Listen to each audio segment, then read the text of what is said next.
ಕನ್ಯಾ ರಾಶಿಯವರಿಗೆ ಯುಗಾದಿ ಭವಿಷ್ಯ ಯಾವ ರೀತಿ ಇರುತ್ತೆ, ಯಾವ ದಾರಿಯಲ್ಲಿ ಹೋಗುವಂತದ್ದು ಅದೃಷ್ಟವನ್ನು ತಂದುಕೊಡುತ್ತೆ, ಯಾವುದು ಶುಭ ಯಾವುದು ಅಶುಭ, ಎಲ್ಲದರ ಬಗ್ಗೆ ಪರಿಪೂರ್ಣವಾಗಿ ಇಂದಿನ ಸಂಚಿಕೆಯಲ್ಲಿ ಮಾತಾಡ್ತಾ ಇದ್ದೇವೆ. ಮೊದಲನೇ ಸರಿ ನಮ್ಮ ಚಾನಲ್ಗೆ ಬಂದಿರೋ ದಯವಿಟ್ಟು ಸಬ್ಸ್ಕ್ರೈಬ್ ಮಾಡ್ಕೊಳ್ಳಿ. ಕನ್ಯಾ ರಾಶಿಯವರಿಗೆ ಯುಗಾದಿ ಭವಿಷ್ಯ ಯಾವ ರೀತಿ ಇರುತ್ತೆ, ಯಾವ ದಾರಿಯಲ್ಲಿ ಹೋಗುವಂತದ್ದು ಅದೃಷ್ಟವನ್ನು ತಂದುಕೊಡುತ್ತೆ, ಯಾವುದು ಶುಭ ಯಾವುದು ಅಶುಭ, ಎಲ್ಲದರ ಬಗ್ಗೆ ಪರಿಪೂರ್ಣವಾಗಿ ಇಂದಿನ ಸಂಚಿಕೆಯಲ್ಲಿ ಮಾತಾಡ್ತಾ ಇದ್ದೇವೆ. ಮೊದಲನೇ ಸರಿ ನಮ್ಮ ಚಾನಲ್ಗೆ ಬಂದಿರೋ ದಯವಿಟ್ಟು ಸಬ್ಸ್ಕ್ರೈಬ್ ಮಾಡ್ಕೊಳ್ಳಿ. ಕನ್ಯಾ ರಾಶಿಯವರ ಮುಂದೆ ಇರ್ತಕ್ಕಂಥದ್ದು, ನೀವು ಈ ಸಂದರ್ಭದಲ್ಲಿ ತೆಗೆದುಕೊಳ್ತಕ್ಕಂತಹ ನಿರ್ಧಾರ ನಿಮ್ಮ ಮುಂದಿನ ಜೀವನವನ್ನ ಯಾವ ರೀತಿ ಕರ್ಕೊಂಡು ಹೋಗುತ್ತೆ ಅಂತಕ್ಕಂಥದ್ದು, ಅದರ ಬಗ್ಗೆ ಪೂರ್ಣವಾದ ಮಾಹಿತಿಯನ್ನು ತಿಳಿಸ್ಕೊಡ್ತೇನೆ. ಮೊದಲನೇ ಸಾರಿ ಚಾನಲ್ಗೆ ಬಂದಿರುವಂತವರು ಸಬ್ಸ್ಕ್ರೈಬ್ ಮಾಡ್ಕೊಳ್ಳೋದನ್ನ ಮರಿಬೇಡಿ. ಹಾಗೂ ಸಬ್ಸ್ಕ್ರೈಬ್ ಮಾಡದೆ ವಿಡಿಯೋನ ನೋಡ್ತಾ ಇರುವಂತವರು ದಯವಿಟ್ಟು ಸಬ್ಸ್ಕ್ರೈಬ್ ಮಾಡ್ಕೊಳ್ಳಿ. ಯುಗಾದಿ ಅಂದ್ರೆ ಏನು, ಯುಗಾದಿ ಭವಿಷ್ಯ ಯಾವ ರೀತಿ ಇರುತ್ತೆ, ಎಲ್ಲವನ್ನ ತಿಳ್ಕೊಳ್ಳೋಣ ಬನ್ನಿ.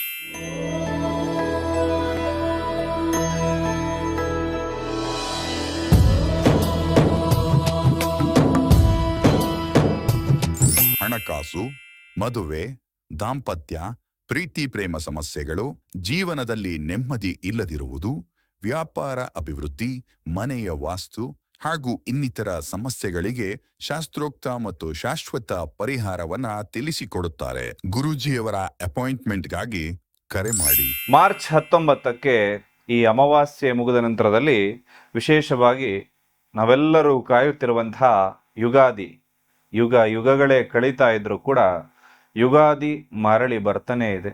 ಈ ಹಾಡು ಪ್ರತಿ ಯುಗಾದಿಗೂ ಕೂಡ ನಮ್ಮೆಲ್ಲರಿಗೂ ಕೂಡ ನೆನಪಾಗುವಂತಹ ಹಾಡು.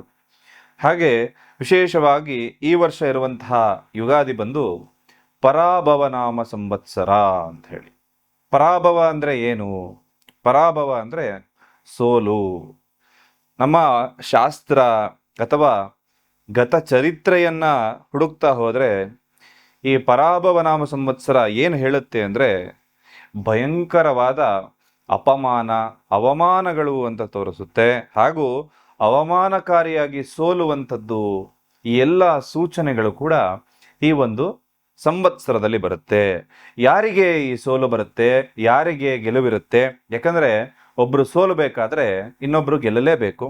ಹಾಗಾಗಿ ಈ ಸೋಲು ಯಾರಿಗೆ, ಯಾರಿಗೆ ಈ ಗೆಲುವು ಅಂತಕ್ಕಂಥದ್ದನ್ನ ಪರಿಪೂರ್ಣವಾಗಿ ತಿಳಿಸ್ಕೊಡ್ತೇನೆ.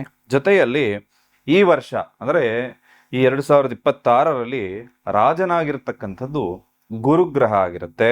ಹಾಗೂ ಮಂತ್ರಿಯ ಸ್ಥಾನದಲ್ಲಿ ಕುಜಗ್ರಹ ಇರುತ್ತೆ.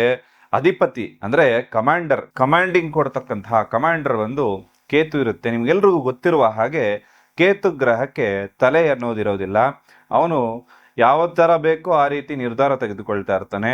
ಈಗ ಮುಖ್ಯವಾಗಿ ಅಮೇರಿಕ ಒಂದು ದೇಶವಾಗಿ ನಾವು ನೋಡುವಾಗ ಅಲ್ಲಿ ಕೂತಿರ್ತಕ್ಕಂತಹ ಒಬ್ಬ ಪ್ರೆಸಿಡೆಂಟ್ ಏನಿರ್ತಾನೆ, ಅವನು ತುಘಲಕ್ ದರ್ಬಾರನ್ನ ನಡೆಸ್ತಾ ಇರುವಂಥದ್ದು ತಾವೆಲ್ಲರೂ ಕೂಡ ಗಮನಿಸ್ತಾ ಇದ್ದೀರಿ. ಹಾಗೆ ಈ ಕಮಾಂಡರ್ ಕೇತು ಇರೋದ್ರಿಂದ ಈ ವರ್ಷ ಪೂರ್ತಿ ಸ್ಥಿರತೆ ಅಂತಕ್ಕಂಥದ್ದನ್ನ ನಾವು ನಿರೀಕ್ಷೆ ಮಾಡೋದಕ್ಕೆ ಬಹಳ ಕಷ್ಟ ಆಗುತ್ತೆ. ಹಾಗೂ ಈ ವರ್ಷ ಗ್ರಹಗಳ ಸಂಯೋಗ ಇರತಕ್ಕಂಥದ್ದು ಏನಿದೆ, ಏಪ್ರಿಲ್ನಿಂದ ಜುಲೈ ತಿಂಗಳವರೆಗೂ ಈ ಸಂದರ್ಭದಲ್ಲಿ ಕಾಲಸರ್ಪ ಯೋಗ ಬರ್ತಾ ಇದೆ.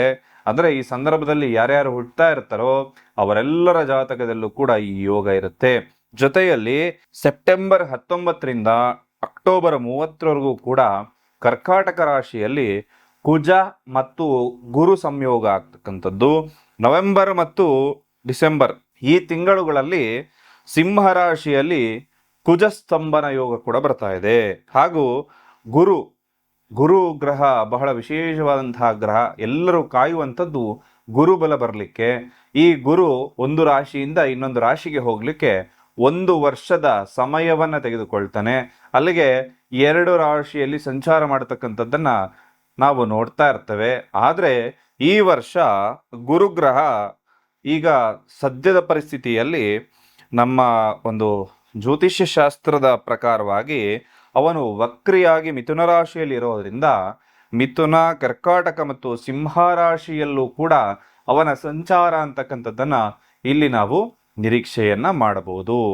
ಇಷ್ಟು ವಿಚಾರಗಳು ಇಲ್ಲಿ ಕಾಣಿಸ್ತಾ ಇರೋದ್ರಿಂದ ಇದರಿಂದ ಯಾರ್ಯಾರಿಗೆಲ್ಲ ಯಾವ್ಯಾವ ರೀತಿ ಪ್ರಭಾವಗಳಿರುತ್ತೆ ಅಂತಕ್ಕಂಥದ್ದನ್ನ ನೋಡೋದಾಯ್ತು ಅಂದ್ರೆ, ಈ ವರ್ಷ ಒಂದು ಜಾಗತಿಕ ಮಟ್ಟದಲ್ಲಾಗಿರ್ಬೋದು ಅಥವಾ ದೇಶದ ಮಟ್ಟದಲ್ಲಾಗಿರ್ಬೋದು ಎಲ್ಲರೂ ಕೂಡ ಒಂದು ಟೆನ್ಷನ್ ಇಂದ ಇರ್ತಾರೆ. ಮಾನಸಿಕ ಒತ್ತಡ ಅಂತಕ್ಕಂಥದ್ದು ಜಾಸ್ತಿ ಆಗಿರುತ್ತೆ, ನಿದ್ರಾಹೀನತೆ ಇರುತ್ತೆ. ಬಹಳ ಜನರಿಗೆ ಈ ಒಂದು ಸಮಸ್ಯೆಗಳನ್ನ ಯಾರೋ ಅನುಭವಿಸ್ತಾ ಇರ್ತಾರೋ ಅವರಿಗೆ ಇನ್ನಷ್ಟು ಉಲ್ಬಣ ಆಗುವಂತಹ ಮಟ್ಟಿಗೆ ಈ ಒಂದು ವಿಚಾರಗಳು ಕಂಡುಬರುತ್ತೆ. ಮಹಿಳೆಯರಿಗೆ ಒಂದಷ್ಟು ಅದೃಷ್ಟದಾಯಕ ಫಲಗಳು ಪ್ರಾಪ್ತಿಯಾಗುತ್ತೆ. ಆರ್ಥಿಕವಾಗಿ ಮತ್ತು ಸಾಮಾಜಿಕವಾದ ರೀತಿಯಲ್ಲೂ ಕೂಡ ಅನುಕೂಲಕರವಾದಂತಹ ವರ್ಷ. ಅವರು ಪುರುಷರಿಗಿಂತ ಒಂದು ಹೆಜ್ಜೆ ಮುಂದೆ ಹೋಗುವಂತಹ ವರ್ಷ ಇದಾಗಿರುತ್ತೆ. ಜೊತೆಯಲ್ಲಿ ಕ್ರೈಮ್ ರೇಟ್ ಜಾಸ್ತಿ ಆಗುವಂತಹ ಸಾಧ್ಯತೆಗಳು ಕೂಡ ಈ ವರ್ಷ ಬರುತ್ತೆ. ಅನೇಕ ರೀತಿಯ ಕ್ರೈಮ್ಗಳು, ಹೊಸ ಹೊಸ ರೀತಿಯ ಕ್ರೈಮ್ಗಳನ್ನ ಈ ವರ್ಷ ನೀವು ನೋಡಬಹುದು. ಹಾಗಾಗಿ ಬಹಳಷ್ಟು ಎಚ್ಚರಿಕೆಯಿಂದ ತಾವೆಲ್ಲರೂ ಇರಬೇಕಾಗತ್ತೆ. ಮಾಧ್ಯಮದಲ್ಲಿ, ಸೋಷಿಯಲ್ ಮೀಡಿಯಾದಲ್ಲಿ ಒಂದಷ್ಟು ಸುಳ್ಳು ಸುದ್ದಿಗಳು ಬರುವಂತದ್ದಾಗುತ್ತೆ. ಹಾಗೂ ಈ ಒಂದು ಸುಳ್ಳು ಸುದ್ದಿಗಳಿಂದ ಜನ ಹೇಗೆ ಅಂದ್ರೆ, ಒಬ್ಬ ವ್ಯಕ್ತಿ ಶ್ರೀಮಂತನಿದ್ದಾನೆ ಅಂದ್ರೆ ಅವನು ಇನ್ನೊಬ್ಬನಿಗೆ ಮೋಸ ಮಾಡಿನೇ ಶ್ರೀಮಂತನಾಗ್ತಾನೆ ಅಂತಕ್ಕಂಥದ್ದನ್ನ ಯೋಚನೆ ಮಾಡ್ತಾ ಇರ್ತಾರೆ. ಅಥವಾ ಒಬ್ಬ ಯಾವುದೋ ರೀತಿಯಲ್ಲಿ ಮುಂದೆ ಕಷ್ಟಪಟ್ಟು ಮುಂದೆ ಬಂದಿದ್ರು ಕೂಡ ಜನ ಯೋಚನೆ ಮಾಡೋದೇನು, ಅವನು ಏನೋ ಒಂದು ತಲೆ ಒಡೆದೆ ಮಾಡಿದನ್ ಬಿಡಪ್ಪ, ಅವನು ಒಂದು ನ್ಯಾಯವಾಗಿ ದುಡಿದ್ರೆ ಎಲ್ಲಿ ಮುಂದೆ ಬರಕ್ ಸಾಧ್ಯ. ಈಗ ನಾವು ದುಡಿತಾ ಇರೋದ್ರಲ್ಲಿ ನಮ್ಮ ತಿಂಗಳ ಖರ್ಚಿಗೆ ಆಗೋದಿಲ್ಲ, ಅಂಥದ್ರಲ್ಲಿ ಇಂಥ ಮನೆ ಕಟ್ಟೋದಕ್ಕೆ ಹೇಗೆ ಸಾಧ್ಯ ಅಂತ ಹೇಳಿ ಅವನ ಬುದ್ಧಿವಂತಿಕೆಯಿಂದ ಅವನು ಮಾಡಿರ್ತಾನೆ. ಆದ್ರೆ ಇಲ್ಲಿ ಜನ ಮಾತಾಡುವಂಥದ್ದು ಅವನು ಏನೋ ಮಾಡಿದಾನೆ, ಒಂದು ತಪ್ಪು ಕೆಲಸ ಮಾಡಿನೇ ಈ ತರ ಮುಂದೆ ಬಂದಿದ್ದಾನೆ ಅಂತ ಹೇಳಿ ಈ ರೀತಿ ತಪ್ಪು ಯೋಚನೆ ಬರುವಂಥದ್ದು ಜನರಿಗೆ ಬಹಳಷ್ಟು ಕಾಣ್ತಾ ಇದೆ. ಇನ್ನು ರಾಜಕೀಯ ವಿಚಾರವಾಗಿ ಬಂತು ಅಂದ್ರೆ ಪ್ರಾದೇಶಿಕ ಪಕ್ಷಗಳಲ್ಲಿ ಒಂದಷ್ಟು ಭಿನ್ನಾಭಿಪ್ರಾಯ ಮೂಡಬಹುದು. ಇದರಿಂದಾಗಿ ಒಂದು ಸಮ್ಮಿಶ್ರ ಸರ್ಕಾರ ಯಾವ್ದಾದ್ರು ನಡೀತಾ ಇತ್ತು ಅಂದ್ರೆ ಅದು ಬಿಟ್ಟು ಅಥವಾ ಅದರಲ್ಲಿ ಏಟು ತಿಂದು ಆ ಒಂದು ಮತ್ತೆ ಎಲೆಕ್ಷನ್ ಆಗುವಂತಹ ಸಂದರ್ಭದವರೆಗೂ ಕೂಡ ಹೋಗುವಂತಹ ಲಕ್ಷಣಗಳು ಬರುತ್ತೆ. ಇದು ಯಾವುದೇ ರಾಜ್ಯದಲ್ಲೂ ಆಗಿರಬಹುದು. ಹಾಗೆ ಕೆಲವು ಪ್ರಮುಖ ರಾಜಕೀಯ ವ್ಯಕ್ತಿಗಳಿಗೆ ಆರೋಗ್ಯ ವಿಚಾರದಲ್ಲಿ ತೊಂದರೆಗಳಿರುತ್ತೆ. ಅವರಿಗೆ ವಿಶೇಷವಾಗಿ ಸ್ವಲ್ಪ ಒಂದು ಮೃತ್ಯುಂಜಯ ಮಂತ್ರವನ್ನ ಎಲ್ಲ ರಾಜಕಾರಣಿಗಳು ಈ ಸಂದರ್ಭದಲ್ಲಿ ಹೇಳ್ಕೊಳ್ಳೋದು ಒಳ್ಳೇದು ಅಂತ ಹೇಳ್ತೀನಿ. ಸಿನಿಮಾ ರಂಗದಲ್ಲಿ ಸ್ವಲ್ಪ ಏಳಿಗೆ ಎಲ್ಲವೂ ಕೂಡ ಆಗುತ್ತೆ. ಹಾಗೂ ದಕ್ಷಿಣ ಭಾರತದಲ್ಲಿ ಇರ್ತಕ್ಕಂತಹ ನಟರು ಎಲ್ರಿಗೂ ಕೂಡ ವಿಶೇಷವಾಗಿ ಶುಭ ಸಮಯ ಅಂತ ಹೇಳ್ತಾನೆ. ಹಾಗೂ ಜೈಲು ಶಿಕ್ಷೆ ಬಗ್ಗೆ ಹೇಳೋದಾಯ್ತು ಅಂದ್ರೆ ಸ್ವಲ್ಪ ಒಂದಷ್ಟು ರಾಜಕಾರಣಿಗಳಿಗೆ ಜೈಲಾಗುವಂತಹ ಸಂದರ್ಭಗಳು ಕೂಡ ಬರುತ್ತೆ. ಇನ್ನು ನೈಸರ್ಗಿಕವಾಗಿ ನಮ್ಮ ಒಂದು ವಿಚಾರವನ್ನ ನೋಡೋದಾಯ್ತು ಅಂದ್ರೆ ಸ್ವಲ್ಪ ಬಸ್ ಅಪಘಾತಗಳಾಗ್ಬೋದು, ಅಗ್ನಿ ಅವಘಡಗಳಾಗುವಂಥದ್ದು ಅಥವಾ ಜ್ವಾಲಾಮುಖಿ ಸ್ಫೋಟ ಆಗುವಂತಹ ವರ್ಷ ಇದಾಗಿರುತ್ತೆ. ಎತ್ತರದ ಪ್ರದೇಶ ಅಥವಾ ಕಣಿವೆ ಪ್ರದೇಶದಲ್ಲಿರುವಂಥವರು ಪ್ರವಾಸಕ್ಕೆ ಹೋಗಬೇಕಾದ್ರೆ ನೀವು ಎಚ್ಚರಿಕೆಯಿಂದ ಇರಬೇಕಾಗತ್ತೆ. ಇನ್ನು ನದಿಗಳ ಬಗ್ಗೆ ಹೇಳಬೇಕು ಅಂದ್ರೆ ನದಿಗಳೆಲ್ಲವೂ ಕೂಡ ತುಂಬಿ ಹರಿಯುವಂತಹ ಸಾಧ್ಯತೆ ಬರುತ್ತೆ. ಬಂಗಾರ ಮತ್ತು ಬೆಳ್ಳಿ ಈಗ ಬಹಳಷ್ಟು ಎತ್ತರಕ್ಕೆ ಹೋಗಿ ಬಿದ್ದಿದೆ, ಚಿನ್ನ ಬೆಳ್ಳಿ ಎಲ್ಲವೂ ಕೂಡ.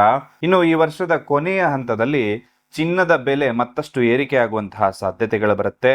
ಈ ವಿಚಾರ ಎಲ್ಲವನ್ನ ತಿಳಿಸ್ತಾ ಇರುವಂಥದ್ದು ಕೇವಲ ನಿಮ್ಮ ಮಾಹಿತಿಗಾಗಿ ಮಾತ್ರ. ಜೊತೆಯಲ್ಲಿ ಪರಿಹಾರಗಳನ್ನ ಕೂಡ ತಿಳಿಸ್ಕೊಡ್ತಾ ಇದ್ದೇನೆ. ಹಣಕಾಸಿನ ವ್ಯವಹಾರವನ್ನ ಮಾಡುವಾಗ ಎಗ್ರಿಮೆಂಟ್ ಇಲ್ಲದೆ ಈ ವರ್ಷ ಯಾವುದೇ ಕೂಡ ಕೆಲಸವನ್ನ ಮಾಡಬೇಡಿ. ಕೊಟ್ಟ ಹಣ ವಾಪಸ್ ಬರೋದು ಡೌಟ್ ಇರುತ್ತೆ.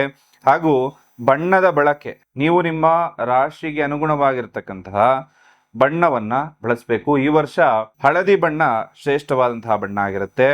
ದೇವತಾ ದರ್ಶನದ ಬಗ್ಗೆ ಹೇಳೋದಾಯ್ತು ಅಂದ್ರೆ ಈ ವರ್ಷ ಯಥೇಚ್ಛವಾಗಿ ದೇವರ ದರ್ಶನ ಮಾಡುವಂತಹ ಯೋಗಗಳು ತಮಗೆಲ್ರಿಗೂ ಕೂಡ ಪ್ರಾಪ್ತಿಯಾಗತ್ತೆ. ಇನ್ನ 50 ವರ್ಷ ಮೇಲ್ಪಟ್ಟವರು ಯಾರೇ ಇದ್ರೂ ಕೂಡ ಕಾಲು ಜಾರಿ ಬೀಳುವಂತಹ ಸಾಧ್ಯತೆ ಇರುತ್ತೆ. ಸ್ವಲ್ಪ ನಡಿಬೇಕಾದ್ರೆ, ಸ್ಲಿಪ್ಪರಿ ಜಾಗದಲ್ಲಿ ಹೋಗ್ಬೇಕಾದ್ರೆ ಎಚ್ಚರಿಕೆಯಿಂದ ಇರೋದು ಶುಭವನ್ನ ನಿಮಗೆ ತಂದು ಕೊಡುತ್ತೆ. ನಿಮ್ಮ ಜೀವನದಲ್ಲಿ ಎಷ್ಟು ಪ್ರಯತ್ನ ಮಾಡಿದ್ರೂ ಕೂಡ ಫಲ ಸಿಗ್ತಾ ಇಲ್ಲ. ಹಣ ಬರುತ್ತೆ, ಆದ್ರೆ ಕೈಯಲ್ಲಿ ಉಳಿತಾ ಇಲ್ಲ.